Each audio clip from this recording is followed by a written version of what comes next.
Walk into your father's shed and count the names painted on the metal. There is Allis-Chalmers orange faded to rust on a 1959 D17 in the back corner, a Massey Ferguson 135 with a Perkins diesel that still kicks over on the first crank, a silver Gleaner combined sitting out behind the barn, with 2 windows missing.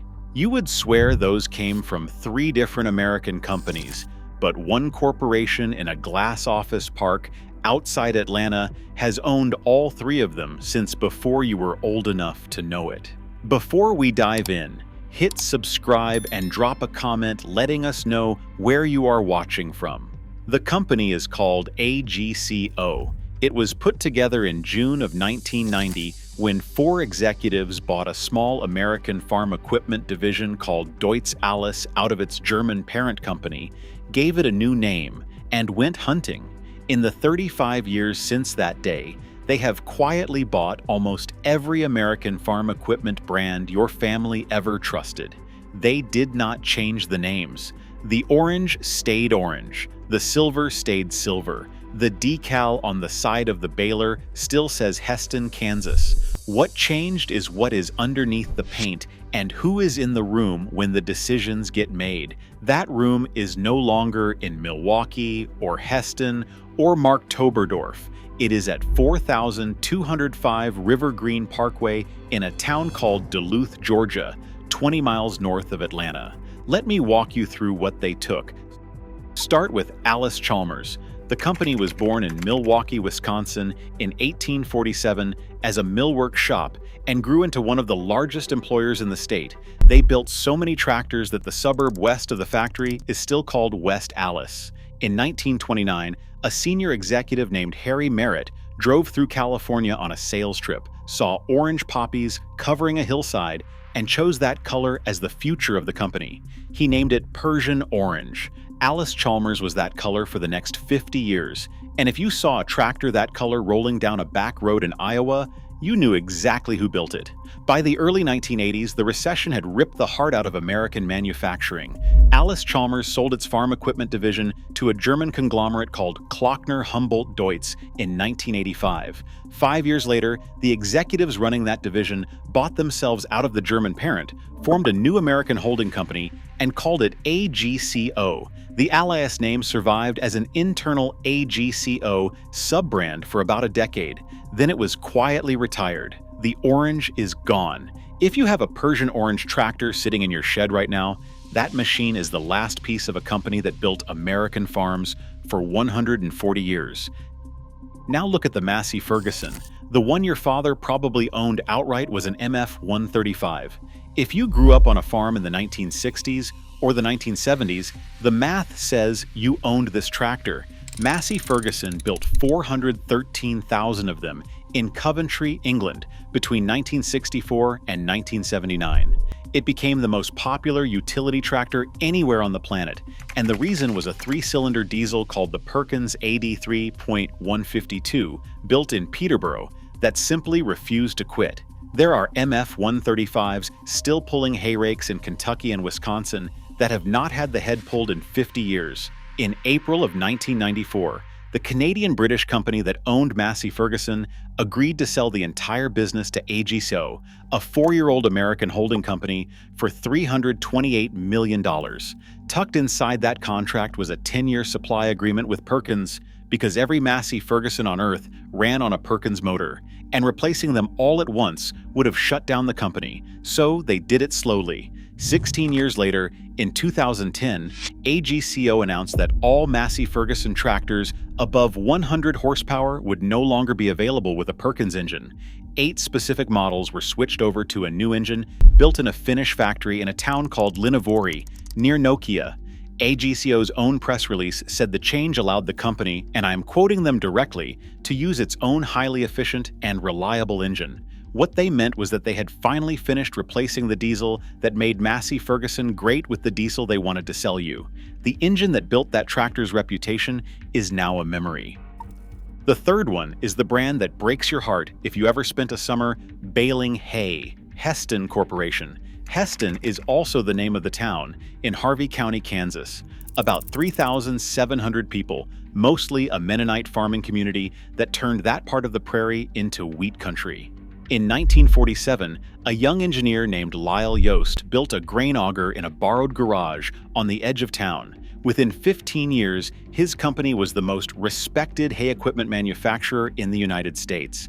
If you baled hay anywhere in the Midwest between 1955 and 1995, the round baler or the windrower behind your tractor was almost certainly a Hesston. Lyle Yost stayed in his hometown his entire life. He died in Hesston in 2012 at 99 years old, in the same town where he was born. AGCO bought Hesston Corporation in March of 1991.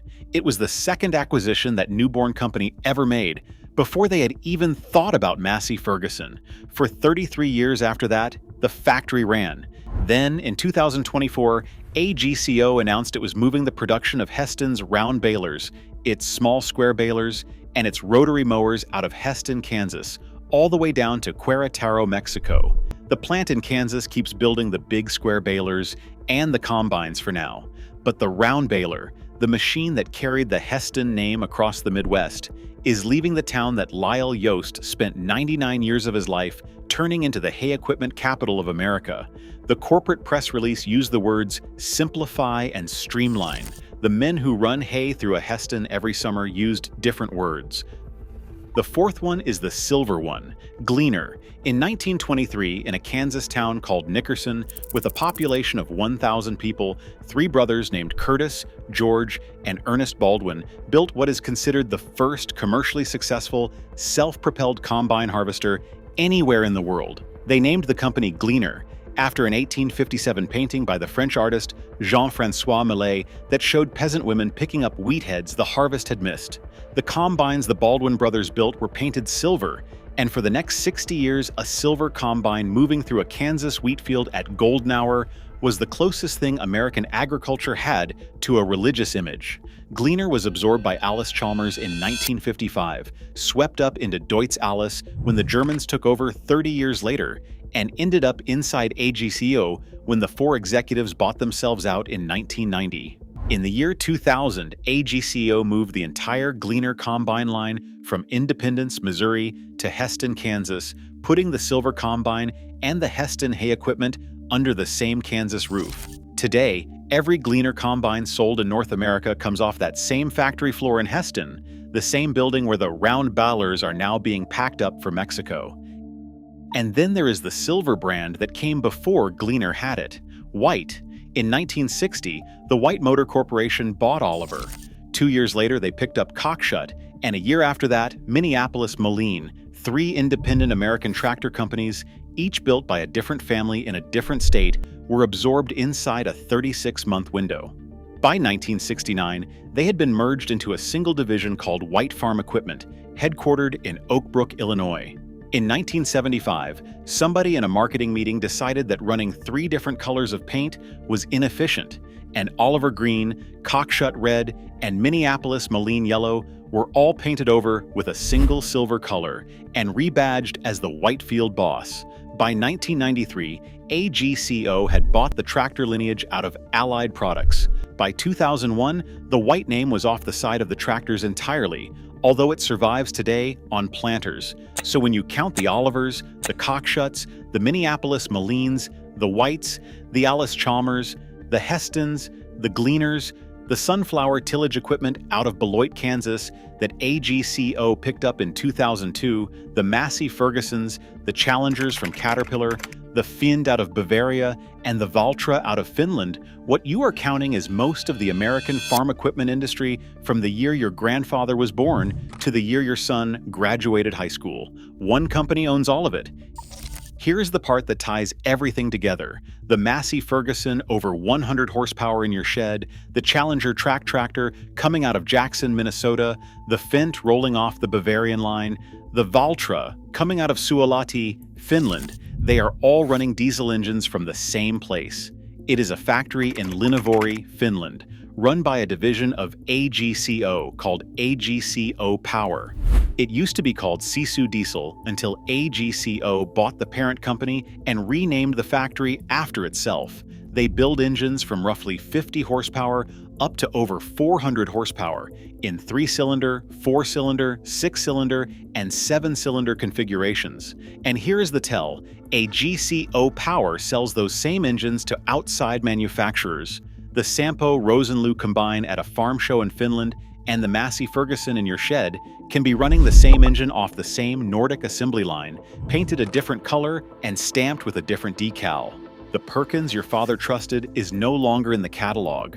The Milwaukee engineering team that designed the Allis-Chalmers diesel was let go decades ago. What is left is a Finnish engine plant and one logo over the door of an office building in suburban Atlanta.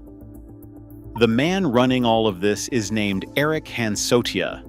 He has been chairman and chief executive of AGCO since the 1st of January 2021. The 20 years before he took the job, he worked at John Deere. In June of 2024, his company announced it was cutting 6% of its salaried workforce worldwide. In September of 2024, AGCO sued its own largest shareholder, an Indian family company called TAFE, that had been building Massey Fergusons in India for 55 years. The two companies settled the following summer, and when the dust cleared, TAFE bought back AGCO's stake in the Indian operation and handed AGCO $260 million in cash on the way out the door. None of the people who actually built any of these brands are anywhere near these rooms. Harry Merritt picked the Persian orange in 1929, and his name is not on any current product line. The Perkins engineers in Peterborough scattered when their division was sold off. The Baldwin brothers in Nickerson have been gone for many decades. Lyle Yost lived 99 years in Hesston and asked to be remembered in the town he had built. What is left of their work is a paint scheme, a name on a decal, and a corporation in Georgia that decides every year which of those names is still worth keeping. The next time you walk past a row of bright new farm equipment at a dealer's lot, do me a favor. Forget what the badge says. It does not mean what it used to. Find the engine plate and the country of manufacture stamped on the casting. Ask the salesman who owns the company that signs his commission check. He will probably not know. That is the point. The American farm equipment industry your father knew has been quietly consolidated into a holding company most farmers cannot name, run by a former John Deere executive, powered by a single Finnish engine plant. The brands you grew up loving are still on the metal. Almost everything else has been moved or replaced or quietly retired. And nobody told you it was happening because they did not have to. If this hit you somewhere, hit subscribe and tell me one thing. What was the last American farm brand you ever trusted before they all became the same company?